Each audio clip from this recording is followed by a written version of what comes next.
Bienvenidos. Hoy nos sumergimos en un tema realmente crítico en cardiología, el shock cardiogénico justo después de un infarto agudo de miocardio, lo que se conoce como SCIAM. Efectivamente.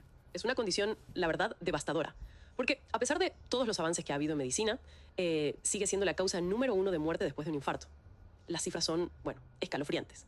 Mortalidad hospitalaria del 40 hasta 50%. Uf, sí, altísima. Así que hoy nuestra misión, digamos, es entender bien qué es este SCIAM, por qué es tan peligroso y sobre todo qué nos dicen las investigaciones más nuevas. Tenemos aquí varios estudios y revisiones, ¿no? De Siebert, Basir, Lucebrink y otros, sobre cómo manejarlo y qué desafíos quedan. Exacto. El shock cardiogénico, en esencia, es eso. Un fallo catastrófico de la bomba del corazón. Claro. El corazón sufrió un daño por el infarto y ya no puede. No puede bombear suficiente sangre con oxígeno para que los órganos vitales funcionen bien. Y eso lleva a una hipoperfusión generalizada. Y nos centramos hoy en el que pasa justo por el infarto, ¿no? Sí, en ese específicamente. Las cifras varían un poco, pero puede afectar entre un 3 y un 13% de los pacientes que tienen un infarto. Que no es poco. No es poco. Y aunque parece que los tratamientos más rápidos para el infarto están bajando un poquito esa proporción, sigue siendo una complicación, pues, frecuente y muy, muy grave. La mortalidad es tremenda. Casi 40% a los 30 días. 40%. Y casi la mitad, al año. O sea, estamos hablando de un escenario de máximo riesgo. Entendido. Para empezar a desmenuzar esto, ¿qué pasa en el cuerpo? O sea, ¿cómo se llega a ese punto? ¿Cuál es la fisiopatología? Es como un círculo vicioso, la verdad, muy peligroso. Todo arranca con el daño al músculo del corazón, la necrosis por el infarto. Eso hace que el corazón no se contraiga bien. Pierde fuerza. Exacto, pierde fuerza. Y bombea menos sangre por minuto, lo que llamamos el gasto cardíaco. Y si baja el gasto cardíaco, tienes dos problemas gordos. Baja la presión arterial, o sea, hipotensión. Y no llega suficiente sangre a los tejidos, hipoperfusión. Ajá. Entonces el cuerpo, en un intento, digamos, desesperado por mantener la presión y que llegue sangre al cerebro y al propio corazón, activa mecanismos para compensar. Como una respuesta de emergencia. Algo así. Cierra los vasos sanguíneos de brazos y piernas. Vasoconstricción periférica se llama. Y además retiene líquidos. Suena lógico al principio, pero me imagino que eso no termina bien. Exacto. Ahí está la trampa. Porque esa vasoconstricción y ese exceso de líquido hacen que al corazón le cueste más bombear, aumenta la resistencia, la poscarga. Y también tiene que manejar más sangre que le llega, la precarga. ¿Demasiado trabajo para un corazón dañado? Justo. Para un corazón que ya está débil, es una carga extra que no puede soportar. Entonces, la función del corazón empeora todavía más. La sangre se empieza a acumular hacia atrás y causa congestión en los pulmones. Es el típico paciente que describimos como frío y húmedo, ¿no? Entiendo. Frío por la mala perfusión y húmedo por la congestión. Eso es. Y encima, como baja la presión, llega menos sangre a las propias arterias coronarias, las que alimentan al corazón. Así que se cierra el círculo. Peor función del corazón lleva a peor perfusión. Eso daña más al corazón y a otros órganos. Y puede acabar en un colapso total y fallo de múltiples órganos. A veces se le llama shock hemometabólico, por el desastre fisiológico que se monta. ¿Qué espiral tan terrible? Oye, ¿y importa qué parte del corazón esté más afectada? ¿El lado derecho? ¿El izquierdo? Sí, es relevante. Que falle el ventrículo derecho no es raro, ¿eh? Se ve hasta en un tercio de los casos de shock postinfarto. Hay un tipo de shock donde predomina esa falla derecha, y el manejo es un poquito distinto. Ah, mira. Y otro punto importante, a veces existe lo que llamamos shock cardiogénico normotensivo. Normotensivo. ¿Con presión normal? Bueno, no exactamente normal, pero por encima de 90 de sistólica. Y sin embargo, ya hay signos claros de mala perfusión. El paciente está confundido, tiene la piel fría, orina poco, el lactato está alto. Esto nos recuerda que lo importante es que llegue sangre a los tejidos, la perfusión, no solo el número de la presión arterial. Clarísimo. Y si todo se deteriora tan rápido, la velocidad para diagnosticarlo tiene que ser crucial. ¿Cuáles son las señales clave? Las banderas rojas. Absolutamente. Aquí el tiempo es oro, literal. El diagnóstico se basa en una mezcla de lo que vemos en el paciente, la clínica, y los análisis. Clínicamente buscamos esa hipotensión que no se va, presión sistólica por debajo de 90 más de media hora, o que necesite fármacos para subirla. Y junto a eso, signos claros de que no llega sangre a los órganos. ¿Cómo cuáles, por ejemplo? Pues que el paciente esté desorientado o somnoliento, que tenga las manos y los pies fríos, pálidos o incluso con manchas como moradas, moteado se llama. Que si le aprietas la uña tarda mucho en volver a ponerse rosita, el llenado capilar lento. Y que orine muy poquito, menos de 30 mililitros en una hora. Ok. ¿Y congestión? Sí, a menudo también se ve eso. Dificultad para respirar, oyes como estertores, agüita en los pulmones al auscultar. Y las pruebas ayudan rápido. Análisis, electro. Sí, claro. En los análisis de sangre, un nivel alto de lactato, por encima de 2 milimol por litro generalmente, es un marcador muy sensible. Nos dice que los tejidos no están recibiendo oxígeno. También buscamos si otros órganos están sufriendo, como el riñón, sube la creatinina, o el hígado, suben las transaminasas, y si hay acidosis. Y las herramientas básicas al lado del paciente. Indispensables. El electrocardiograma, el electro, para ver el infarto, qué tipo es, y la ecocardiografía, una eco del corazón hecha ahí mismo, en urgencias o en la UCI. Nos deja ver cómo se mueve el corazón, si los dos ventrículos funcionan, cómo están las válvulas, y si hay alguna complicación mecánica rara, pero mortal, como que se haya roto una pared del corazón. Vaya. Incluso hay reglas mnemotécnicas, como Suspect CS, para no olvidarse de nada. Y para saber qué tan grave está el paciente, se usa la clasificación SCAI. Va de la A, que es en riesgo, a la E, que es in extremis, casi muriendo. Ayuda a hablar entre médicos y a tomar decisiones, aunque todavía se está perfeccionando. Bien. Entonces, una vez que se confirma el shock, ¿cuál es el tratamiento clave? Lo que de verdad cambia las cosas. Aquí hay algo en lo que la evidencia es muy sólida, fundamental. La revascularización coronaria temprana. O sea, abrir la arteria que causó el infarto lo antes posible. Es lo único que ha demostrado en ensayos clínicos grandes y serios que mejora la supervivencia a largo plazo en el shock postinfarto. Abrir la arteria tapada. Exacto. El estudio Shock, que fue el pionero, ya demostró hace años que hacer una angioplastia, meter un catéter y abrir la arteria con un balón o stent, o una cirugía de bypass rápido, reducía mucho la mortalidad a los 6 meses y al año, comparado con solo tratar de estabilizar al paciente con medicamentos. Eso es clave entonces, abrir la arteria ya. Pero, ¿qué pasa si hay varias arterias enfermas? Creo que eso es bastante común, ¿no? Sí, muy buena pregunta. Porque es verdad, como en el 75% de los casos, 3 de cada 4, no solo está tapada la arteria del infarto, sino que hay otras también con problemas. ¿Y entonces qué se hace? ¿Se arreglan todas de una vez? Pues justo eso lo estudió el ensayo Culprit Shock. Comparó tratar solo la arteria culpable del infarto en ese momento agudo y dejar las otras para después si hace falta, contra intentar arreglar todas las arterias enfermas de una vez. ¿Y qué salió? Salió bastante claro. Tratar solo la arteria culpable en el momento del shock fue mejor. Redujo la mortalidad y la necesidad de diálisis a los 30 días. Los números eran 45.9% contra 55.4%. Ah, mira qué interesante, o sea, menos es más en ese momento. Exactamente. La recomendación actual, y es una recomendación fuerte, clase 1, es revascularización temprana, sí, pero solo de la lesión culpable. El mensaje para el cardiólogo que está haciendo el cateterismo es: aguanta la tentación de querer arreglar todo ya mismo en un paciente tan grave. Céntrate en la arteria que causó el problema ahora y ya planificarás el resto para más adelante si es que hace falta. Clarísimo. Prioridad 1, abrir la arteria culpable y rápido. Pero bueno, mientras se prepara todo eso, o si abrirla no es suficiente, ¿qué papel juegan los medicamentos? ¿Esos que suben la presión o ayudan al corazón a latir más fuerte? Pues mira, se usan casi siempre, ¿eh? En cerca del 90% de los pacientes. Son como un soporte vital para intentar mantener una presión mínima y que llegue algo de sangre a los órganos mientras se arregla la arteria o el corazón se recupera un poco. Pero no son la solución definitiva. No, para nada. El objetivo es usar la dosis más bajita posible y por el menor tiempo posible. Tienen sus problemas. Pueden hacer que el corazón dañado consuma más oxígeno que no le sobra. Pueden causar arritmias. Son un poco un mal necesario, digamos.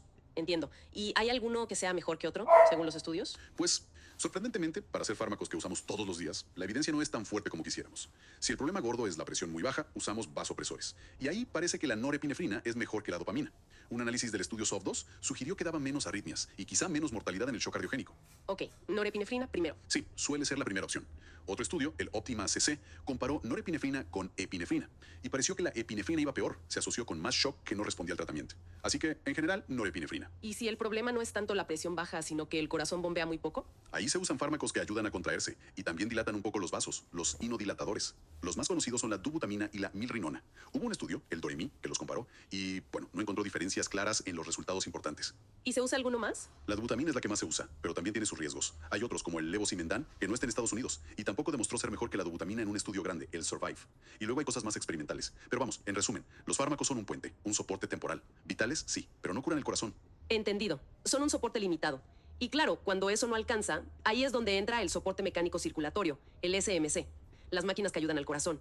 Funcionan como un puente, decías. Exactamente. Son dispositivos que, de forma temporal, ayudan o directamente reemplazan la función de bomba del corazón.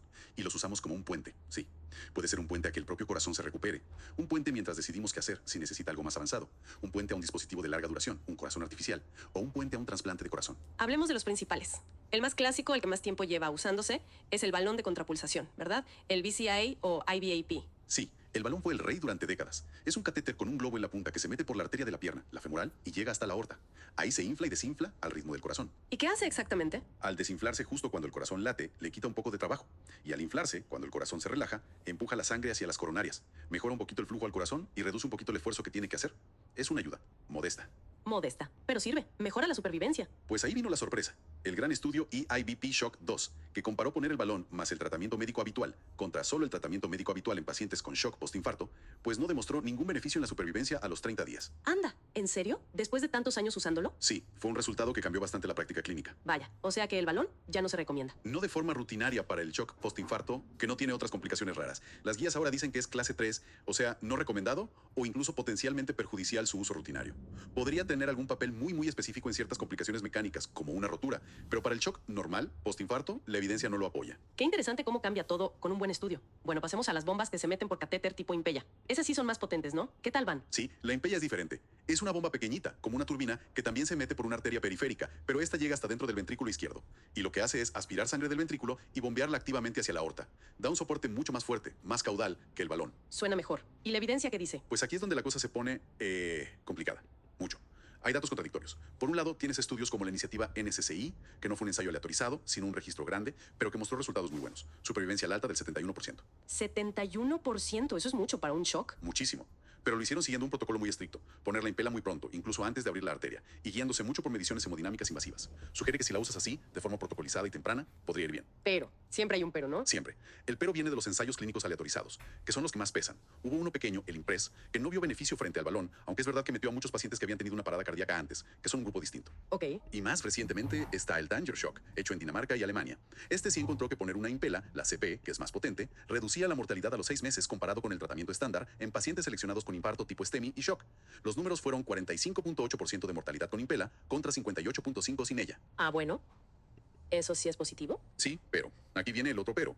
Ese beneficio vino acompañado de un aumento muy importante de complicaciones graves, Complicaciones.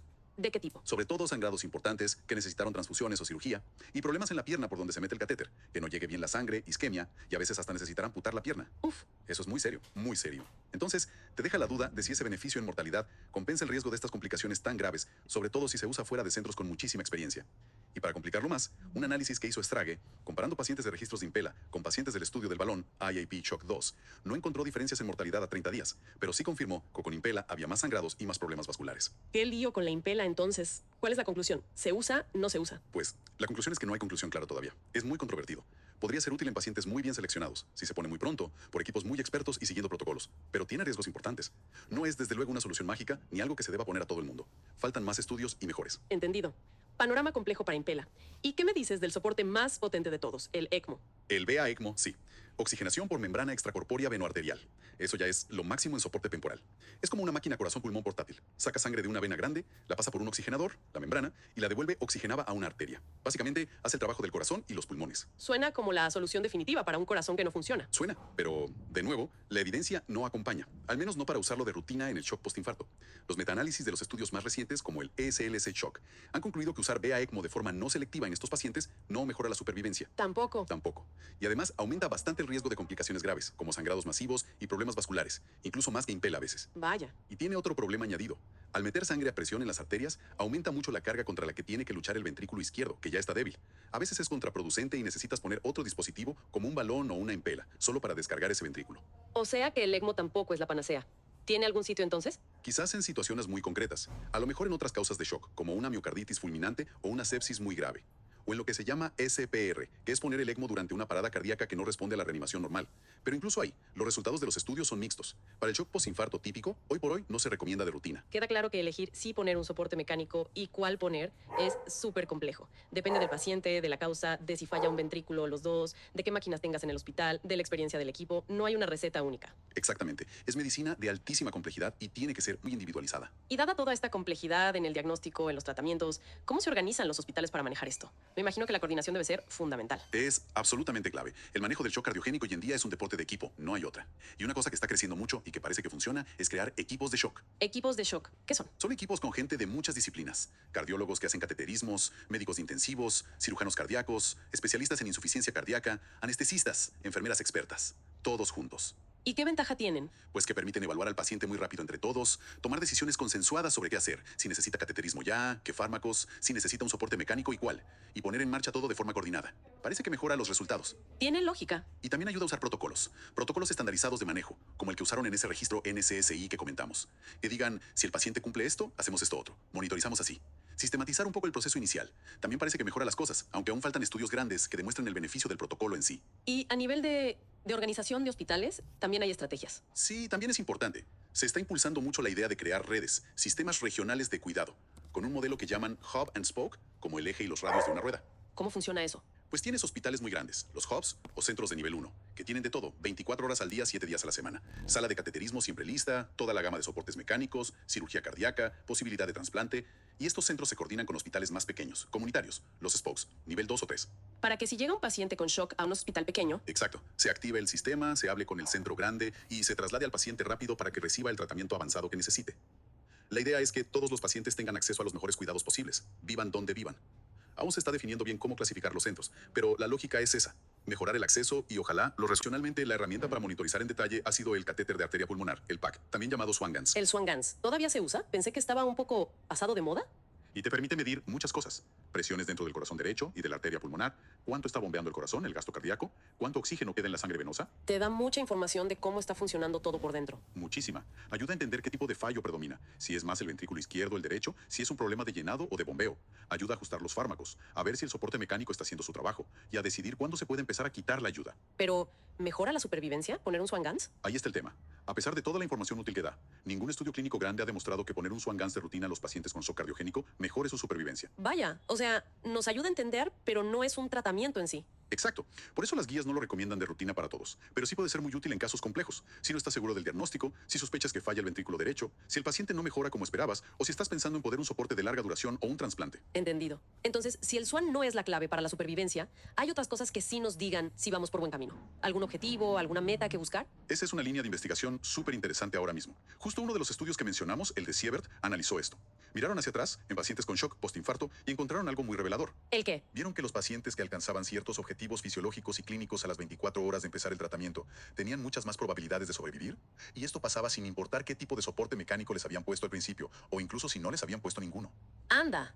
¿Y cuáles eran esos objetivos? Identificaron 4 metas clave a las 24 horas. Una buena potencia cardíaca, CPO, que mide el trabajo útil que hace el corazón, tenía que ser mayor de 0.6 watts. Un buen índice de pulsatilidad de la arteria pulmonar, PAPI, que te dice cómo va el ventrículo derecho, mayor de 1.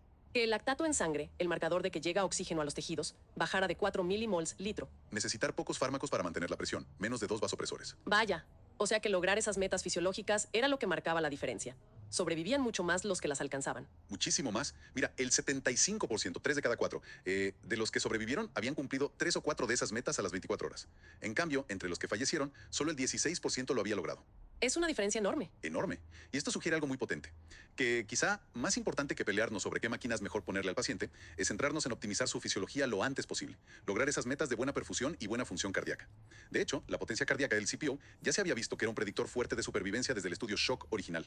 El foco se está moviendo hacia la respuesta del cuerpo al tratamiento. Fascinante. Enfocarse en las metas fisiológicas, no solo en la máquina. Bueno, a pesar de todo esto que hemos hablado, de los avances, de las máquinas, de los equipos, la mortalidad sigue siendo terrible, ¿no? Para ir cerrando, ¿cuáles dirías que son las grandes preguntas que nos quedan? ¿Dónde están los huecos más grandes en lo que sabemos? Quedan muchísimas todavía, por desgracia. Como lo resume muy bien una revisión reciente de Luce Brink, nos falta urgentemente saber seleccionar mejor a los pacientes para el soporte mecánico, quién de verdad se beneficia y quién no, o incluso se perjudica. Claro. Necesitamos saber cuál es el momento ideal para ponerlo, para subir la intensidad si hace falta, o para empezar a quitarlo. Nos faltan mejores medicamentos. No sabemos bien cómo tratar el fallo de los otros órganos, el riñón, el hígado, el cerebro, que muchas veces acompaña al shock y qué es lo que al final mata al paciente. La falla multiorgánica. Exacto. Necesitamos entender mejor los distintos tipos o fenotipos de shock y tener mejores formas de predecir quién va a ir bien y quién mal.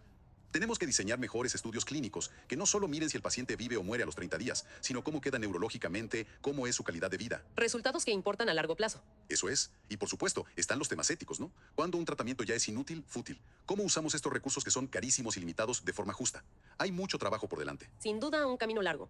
Bueno, recapitulando muy rápido lo que hemos visto. El shock cardiogénico postinfarto es una emergencia gravísima, mortalidad muy alta. La clave número 1, indiscutible, es abrir la arteria culpable rápido. Los fármacos ayudan, son un soporte, pero no curan y tienen sus límites. El soporte mecánico balón, Impella, ECMO es complejo, la evidencia es mixta, conflictiva a veces y tienen riesgos. No hay una solución única. Los equipos de shock, los protocolos, las redes de hospitales parecen fundamentales para organizar mejor el cuidado. Y quizás una idea nueva y potente es que monitorizar y lograr esas metas fisiológicas tempranas, buena potencia cardíaca, buen PAPI, lactato bajo, podría ser más importante para sobrevivir que la máquina que se elija al principio. Has hecho un resumen perfecto de los puntos clave. Y si me permites una reflexión final, Por favor. sería esta. A lo mejor, el desafío más grande que tenemos ahora no es solo encontrar la próxima tecnología revolucionaria, la bala de plata, el dispositivo perfecto. Quizás el reto más importante y más urgente sea asegurarnos de que los fundamentos de un buen cuidado se apliquen siempre, de forma consistente y a todos los pacientes. ¿A qué te refieres con los fundamentos? Al diagnóstico súper rápido, a la revascularización inmediata y bien hecha, a un manejo hemodinámico pensando en el paciente individual, guiado por esas metas fisiológicas que comentábamos, y a un cuidado crítico experto, coordinado por esos equipos multidisciplinarios. Asegurar que todo eso llegue de forma equitativa a todos los pacientes, en todos los hospitales. La tecnología es una herramienta, claro, y a veces muy útil, pero no puede sustituir una base sólida de cuidado clínico excelente y bien organizado. Una reflexión final muy necesaria y muy potente. Muchísimas gracias por habernos guiado hoy por este tema tan complejo, la verdad, con tanta claridad. Un placer. Esperamos que esta exploración a fondo del shock cardiogénico posinfarto haya sido útil e informativa para quienes nos escuchan. Les invitamos a reflexionar sobre la magnitud de este desafío clínico y la importancia crítica de seguir investigando y mejorando cómo organizamos nuestros sistemas de salud para enfrentarlo. Y con esto concluimos nuestro análisis de hoy.